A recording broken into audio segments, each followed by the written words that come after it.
Nós já falamos do impacto positivo econômico, não tem como negar que o impacto positivo econômico, aqueles valores que eu te falei, 10 bilhões ano, tá certo?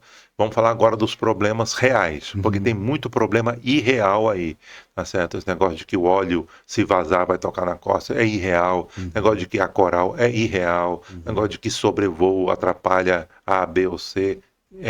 Porque tem que fazer uma avaliação estratégica. Isso são questões irreais colocadas. Eu vejo três grandes problemas. Esse que você está levantando, para mim, é o maior. Quais são os três grandes problemas na minha análise dessa situação? Primeiro, é o impacto socioeconômico local num município, numa região vulnerável socialmente, como é a região do Oiapoque, e pode estender para Calçoene, Amapá e até Macapá e Santana, porque todos sofrerão esse impacto. Qual é o impacto? É o impacto da migração desordenada, entendeu? Que cria todo esse tipo de situação, especulação e tudo. Vamos já falar sobre esse. Tem mais dois que são importantes, que eu diria. O outro seria a questão do Brasil e seus compromissos internacionais com relação à emissão de gases de efeito estufa, com COP30 e tudo, e estamos falando de combustível fóssil. E o terceiro seria a Amazônia. Tá certo? Qual é o projeto para a Amazônia? Bom, se tiver oportunidade, eu quero falar sobre esses três pontos. Bora entrar Esse que você puxou é a grande preocupação. Nós, inclusive, na universidade, estamos com um grupo de pesquisa para estudar esse tipo de situação. Por quê? Porque, de fato, se você for ver todos os grandes projetos, seja na Amazônia, seja em outros locais, eles trazem consigo um impacto socioeconômico nas regiões que são muito sérios.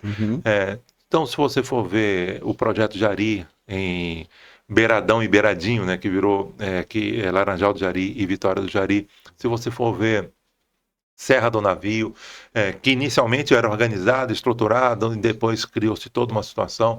Se você for ver Paraopebas, Eldorado dos Carajás, o sul do Pará, com o projeto Carajás, e etc, etc. Qual é esse impacto? A população vem em busca de empregos, em busca de atividades, outros já em busca das oportunidades que vão surgir com relação a isso. Que é natural, né?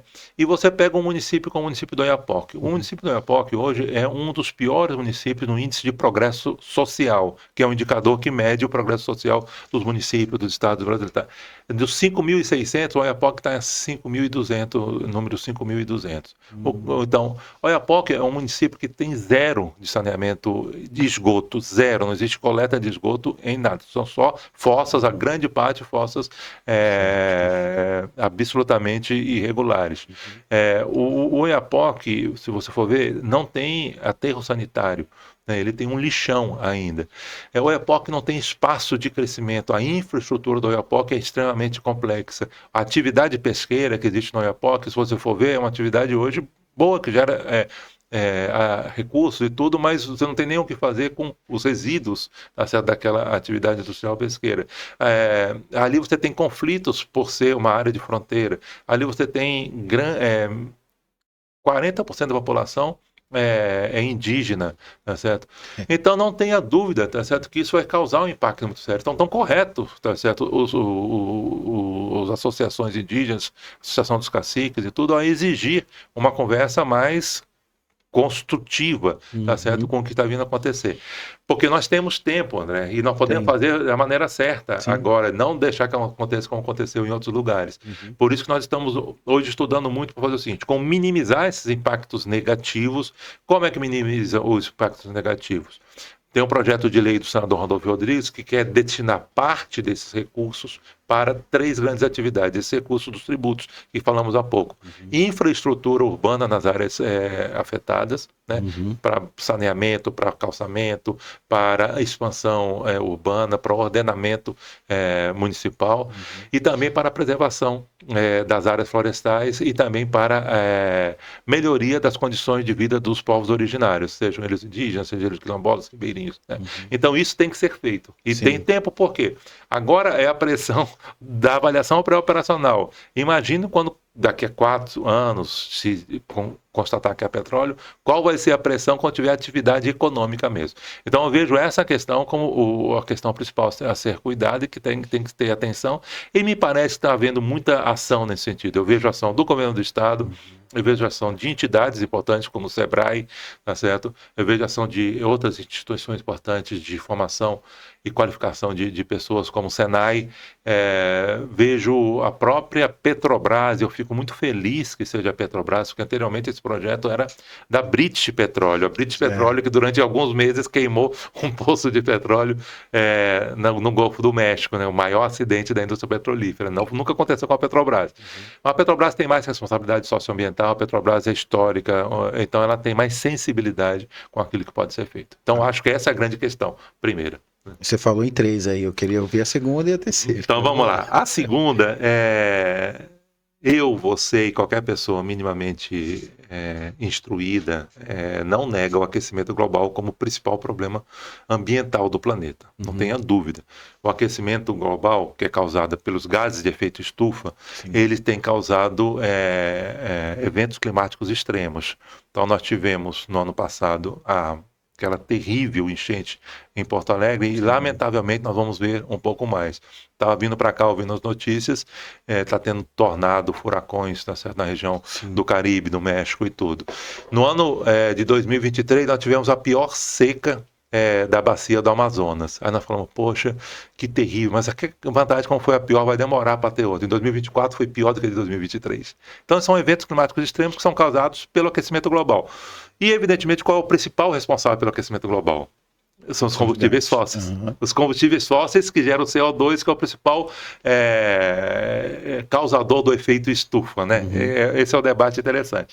Então, como que o Shelalo, um ambientalista, tá certo? Vai defender o petróleo? Porque eu digo o seguinte, verdade, nós precisamos mudar a matriz energética e tudo. Mas, primeiro, essa conta não é nossa, muito menos do Amapá, porque o Amapá é um estado que ele é melhor do que carbono negativo, é melhor do que carbono zero, ele é carbono negativo, que significa o seguinte, o Amapá ele mais sequestra carbono do que emite, primeiro a nossa região. Segundo o Brasil, de todos os países, o Brasil é responsável por 1% das emissões de gás de efeito estufa. E da onde vem esse 1%? 1% do planeta inteiro. 1%. Aí, da onde vem esse gás de efeito estufa do Brasil? 65% dos gases de efeito estufa do Brasil vem de desmatamento, queimada e agropecuária. Do combustível fóssil é menos de 30%, é 27%, 28%. Então, a responsabilidade que o Brasil tem responsabilidades bastante, digamos, ousadas, junto ao Acordo de Paris, que nós teremos a COP30 agora em novembro no Pará, que é sobre isso. O que é que o Brasil tem que fazer? Diminuir desmatamento, diminuir queimada e reflorestar a área. O Brasil tem um projeto de reflorestar, tem uma ideia, 500 mil quilômetros quadrados de área desmatada do sul do Pará, do norte do Mato Grosso, daquela questão e tudo. Isso daí dá 3 Amapá de tamanho. Nossa. Então, se o Brasil fizer isso, está mais do que cumprindo o seu dever de casa, né? Porque eles não vão apontar o dedo para a gente e dizer que...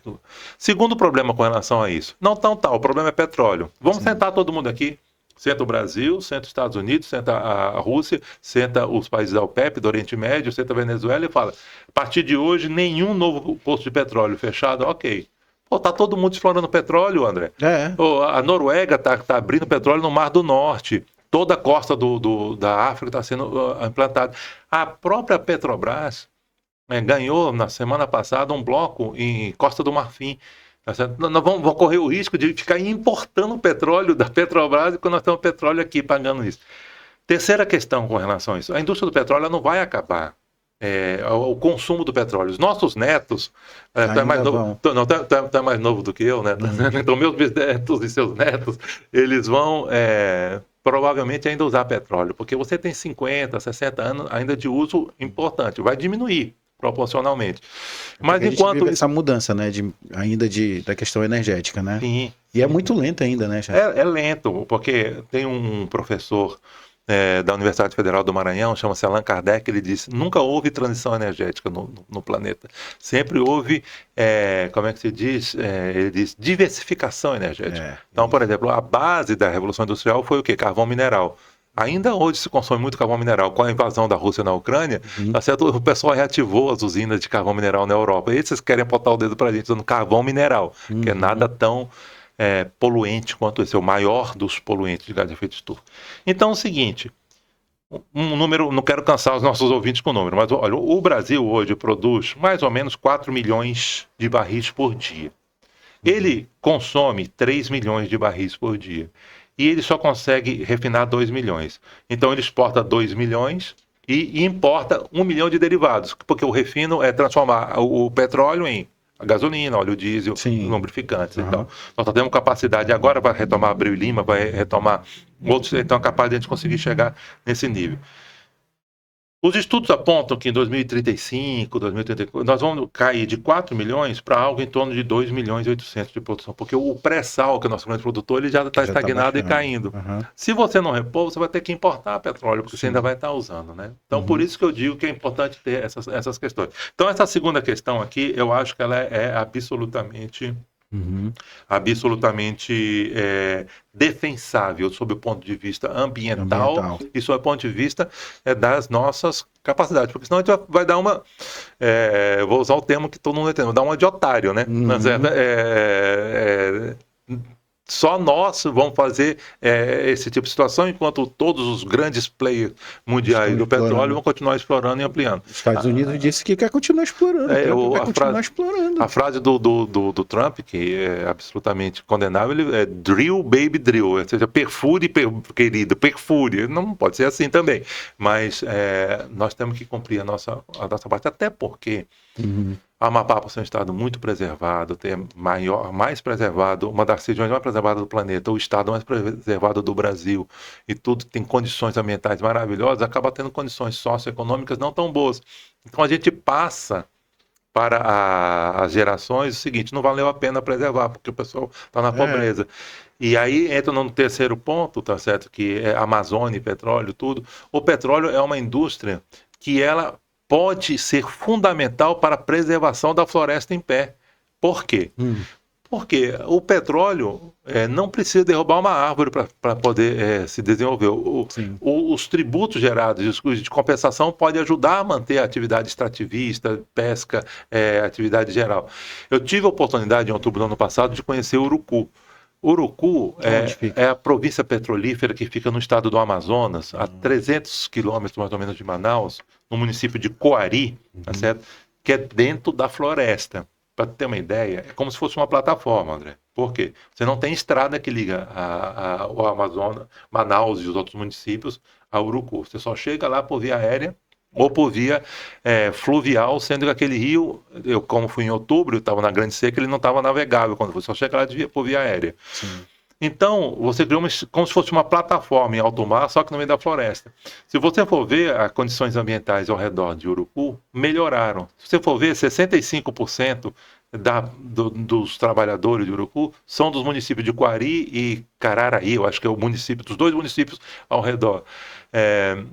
Então, você criou uma demonstração de uma extração dentro da floresta que melhorou as condições ambientais do local, fauna, flora, recomposição florestal, etc. Gerou empregos locais. Aí você vai dizer, não teve impacto? Teve. Provavelmente impactos na periferia de Coari, na periferia de Cararaí. Foram impactos sérios, socioeconômicos. Certo? Tem um gasoduto que liga Coari a Manaus, o gasoduto de Coari a Manaus. O seu botijão de gás aqui provavelmente está vindo lá de Urucu, porque eles engarrafam lá o botijão de gás e traz. E toda a energia elétrica, grande parte da energia elétrica de Manaus é gerada por esse gás que é coletado lá no Urucu e vai por tubo 300 quilômetros até Manaus. Então são negócios bastante interessantes que podem valer a pena. Por isso eu acho que a Amazônia não precisa abrir mão do petróleo. Historicamente, vemos que a exploração de recursos naturais nem sempre beneficia diretamente as populações locais. Que a gente estava falando, já falamos sobre isso, né? Como garantir que essa riqueza seja bem distribuída pela Amapá? Você falou que da lei, né, do projeto do senador Randolph. Isso, das ações de governo, sim. Só que, Charlie, Tá, vamos lá. Encontramos, aqui tem petróleo. Beleza, petróleo. Então, vamos embora começar a tirar o petróleo daí. Passou esse momento de prospecção. A Petrobras, mesmo nesse momento de prospecção, encontrou, beleza. A partir desse momento que ela encontrou, ela já tem essa obrigação social de investimento no local, por exemplo, em Oiapoque. A gente não tem saneamento básico. Beleza. Então vamos investir em saneamento. Bora antes de começar a explorar, ou enquanto está explorando, a gente já vai extraindo, no caso, né? A gente já vai fazendo essas melhorias aqui. É assim que vai caminhar? Aí estou levantando dois pontos extremamente interessantes que eu acho que são fundamentais. A primeira é a seguinte. Muitas empresas que são absolutamente menos sensíveis às questões sociais falam o seguinte: eu fiz minha parte, eu já paguei o imposto. Quem vai fazer o calçamento, o saneamento, o aterro sanitário, isso tudo é o governo. Então isso não está errado, legalmente está errado, mas moralmente está muito errado. Sim. Então a Petrobras já deve, e acho até que está atrasada nesse sentido, poderia estar mais avançada, mas tudo bem, o processo está começando, dá para corrigir o atraso. Ela tem que fazer um a mais. Então ela precisa ter o segundo ponto, que é hoje que as empresas fazem, as empresas mais avançadas fazem, que é o famoso a responsabilidade socioambiental. Né? Então o que a Petrobras deve começar a tratar basicamente é iniciar um processo de diálogo e conversa com todas as comunidades que estão ali, querendo saber qual é a participação deles, iniciar. A Petrobras já está em estudo para financiar um aterro sanitário, está com problema de local no Oiapoque, mas um aterro sanitário. Então ela já pode começar e deve começar essas ações imediatamente. Mas volto a dizer, não pode ser só a Petrobras. O governo do estado está com um projeto bem interessante que tem 3 vertentes. Formação de mão de obra, detesto falar mão de obra, formação de força de trabalho, de competências, que é para que possa atuar, qualificação de fornecedores para que possam atender a Petrobras, vender para a Petrobras, e qualificação de governança, ou seja, dos governos. Essa é uma coisa importante também, porque pode ser que os governos, ao receber esses recursos, tenham dificuldade de geri-los. Né?